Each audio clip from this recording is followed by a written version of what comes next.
Hello everyone. So to change the ribbon display options, what we have to do?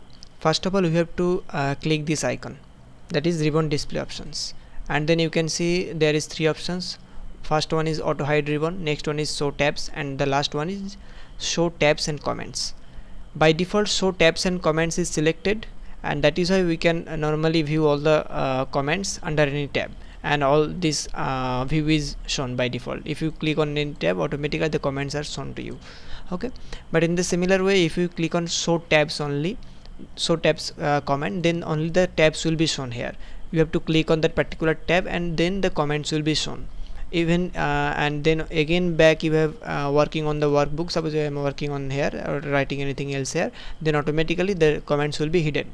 Okay, and another option is there, that is the auto hide ribbon. It means the ribbon will be automatically been hide when we are working on the workbook. That is, I just click on this one, you can see the ribbon is already been hidden, so only the workbook option is here.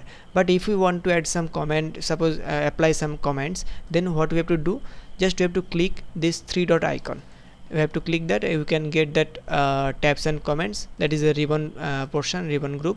And now we can use our comments, use our tabs to do some to apply some comments, and then again back in our workbook, and it will automatically be hidden. Okay, this is the most three options available in our Excel for that changing the ribbon display option. These are called the ribbon display options. So by default, show tabs and comments is selected. I am selecting again that one.